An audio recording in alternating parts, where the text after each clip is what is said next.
જાન્યુઆરીના પ્રજાસત્તાક દિન નિમિત્તે પધારેલા વડીલ, બાળકો, યુવાનો અને શ્રીમતીઓને મારા અભિનંદન. આજના આ પર્વ નિમિત્તે આપણે પહેલા તો જાણશું કે શિક્ષણ બાબતે કે શિક્ષણ કે ને કે જેને ના મળ્યું હોય એને ખબર હોય કે શિક્ષણની કેટલી કિંમત છે. જેને મળ્યું હોય એને કદાચ એવું લાગે કે હમણાં મજા કરી લો ને શિક્ષણ કરતા કરતા, પણ જ્યારે સમય વીતી જાય ને ત્યારે એવું થાય કે સારું ભણી લીધું હોત તો સારું, પાછળથી પસ્તાવાનો વારો આવે. આવું કદાચ દરેક વાલીને ખબર હશે.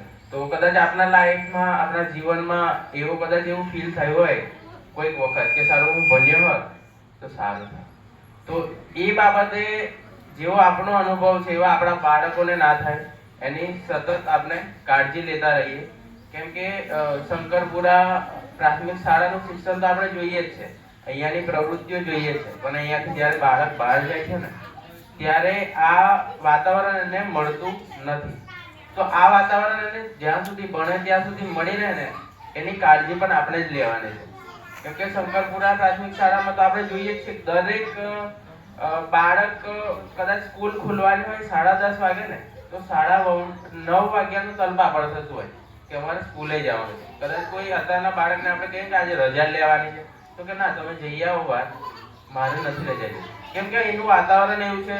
બાળકને 1 થી 5, 1 થી 6 ધોરણ સુધી તો એટલું બેસ્ટ વાતાવરણ મળે છે. તમે જુઓ જ છો કે આટલા નાના બાળકો ની અંદર આટલી ખૂબીઓ અંદર સમાયેલી હતી એ દરેક વાલીને પણ નહીં ખબર કે મારા બાળકની અંદર આ ખૂબી હતી, જે તમારી સમક્ષ અત્યારે રજૂ કરવામાં આવી. જે પ્રોગ્રામને તમે નિહાળ્યો તો તમને લાગ્યું કે અમારા બાળકોમાં આટલી ખૂબી છે, અત્યારે તમે જુઓ છો, જે તમને પણ ખબર નથી. અને કદાચ હજુ બી સુસુપ્ત શક્તિઓ એમનામાં છુપાયેલી હશે. એને બહાર કાઢવાનું કોશિશ ક્યારે થાય અને શેનાથી થાય તો કે શિક્ષણ દ્વારા જ થઈ શકે. બીજું કોઈ એવું વસ્તુ છે નહીં. શિક્ષણ અને રમત આ બે. અને દરેક વાલી એ ધ્યાન રાખે કે પોતાનું બાળક શેરીમાં રમતું થાય, મોબાઈલ કે ગેમ્સ નહીં. ખાસ આ બાળકોને વ્યસન તો નથી, પણ સૌથી મોટું વ્યસન હમણાં લાગેલું હોય તો શિક્ષણને ડિસ્ટર્બ કરતું હોય, કોઈ શિક્ષણ લેતું હોય કોઈ બાળક તેને ડિસ્ટર્બ કરતો હોય તો સૌથી મોટું વસ્તુ છે મોબાઈલ ને ગેમ્સ. આ સૌથી બાળકને નિર્ભર બનાવે છે માઇન્ડથી પણ.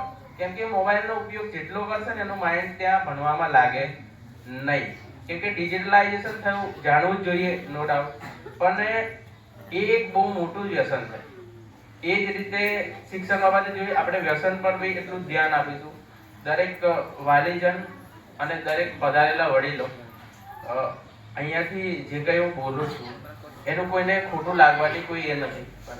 કેમ કે આપણા બાળકના ભવિષ્યની જો સફળને સારું બનાવવું હશે તો આપણે બધા જ કદાચ કંઈક ને કંઈક વ્યસન હશે જ દરેકને, નો ડાઉટ. એ ના કરતા એ આપણા હાથમાં આવ્યું હશે, આપણી કંઈક પરિસ્થિતિ એવી હશે, પણ આપણે એને છોડી શકીએ. કોઈ વસ્તુ એવું છે નહીં દુનિયામાં કે તે ના થઈ શકે.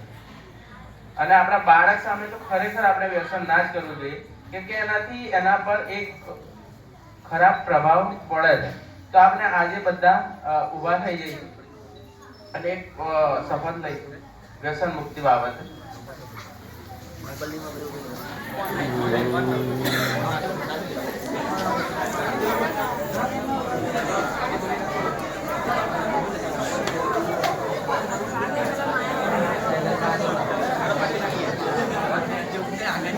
બધા આપણે આપણો હાથ લાંબો કરી દઈશું.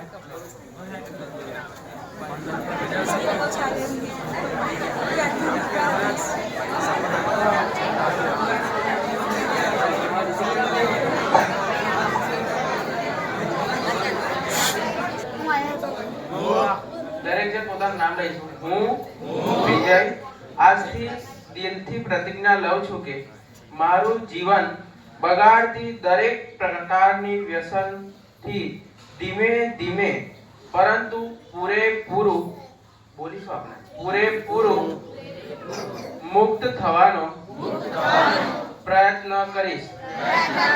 મારું શરીર, મન અને પરિવાર મારા માટે સૌથી કિંમતી છે, તોય હું હાર ન માનું.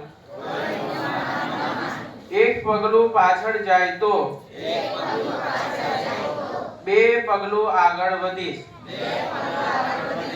ભગવાન મારા અંતરાત્માની સાક્ષીએ અને દરરોજ નવી શક્તિ સાથે મારા જીવનને સકારાત્મક દિશા તરફ લઈ જઈશ. આજથી હું વ્યસન છોડવાનો અને હું વ્યસન નહીં પણ મારા સંકલ્પથી જીવીશ. અસ્તુ. જય હિન્દ.